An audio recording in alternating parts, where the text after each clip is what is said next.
ایک دعا اور ہے، ہم میں سے کچھ بھائی ایسے جو قرض کے بوجھ تلے دبے ہوئے ہیں، ایک ایسی دعا آج بتا رہا ہوں، اس کو پڑھیے گا تو پہاڑ برابر قرض بھی اللہ اتار دیں گے انشاءاللہ، بولیے۔ اور اس دعا کی ضرورت تو پڑتی ہی ہے، قرض کے بوجھ تلے دبے ہوئے ہیں۔ کتنے لوگوں نے سوسائڈ کر لیا، آتم ہتیا کر لیا، اپنے آپ کو مار لیا، چہرہ دکھانے کے قابل نہیں ہے، کس کے سامنے جائیں، شرما رہے ہیں،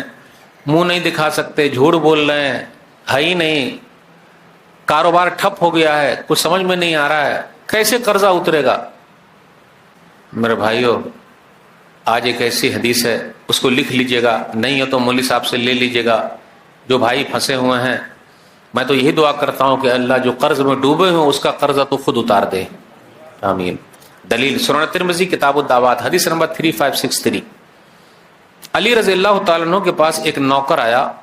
جو کسی کا غلام تھا، اس نے کہا کہ میں پیسے ادا نہیں کر سکتا سیٹھ کو، پلیز میری مدد کیجیے، فاعنی، تو آپ میری مدد کیجیے۔ اسے یہ پتا چلا جو لوگ قرض تلے دبے ہوئے ہیں ان کو چاہیے کہ سیٹھ لوگوں کے پاس جائے اور کہے سیٹھ صاحب پلیز میرا قرضہ آپ اتار دیجیے، لیکن شرم کے مارے ہم اور آپ نہیں جاتے ہیں، جائیں گے تو بھگا دے گا۔ نیچے والے مانگ کے اپنا کام چلا رہے ہیں، اوپر والے کو لوگ خود ہی دے رہے ہیں، بیچ والا صرف منہ تاک رہے ہیں۔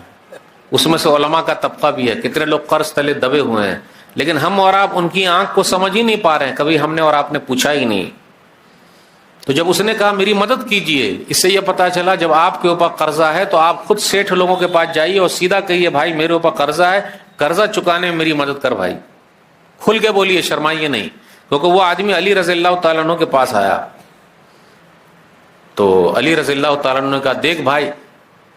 سیر پہاڑ کے برابر بھی اگر تیرا قرضہ ہے تو اس دعا کے اثر سے اللہ تعالیٰ تیرا قرضہ اتار دیں گے،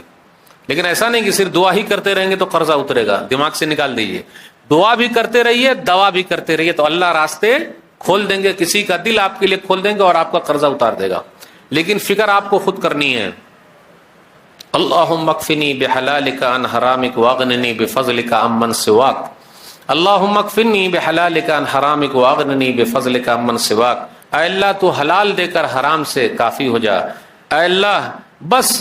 تو اپنی طرف سے دے کے دوسروں طرف سے بے نیاز کر دے، بس تیرا ہی سہارا رہے۔ علی رضی اللہ تعالیٰ عنہ نے اس آدمی سے کہا کہ نبی صلی اللہ علیہ وسلم نے مجھے یہ دعا سکھائی ہے، پہاڑ برابر قرضہ بھی اس دعا کے اثر سے اتر جائے گا۔ اس لیے میرے بھائیو، جو کوئی اس کے اندر ہیں بس دعا کرتے کہ اللہ اور سب کے قرضے کو اتار دے۔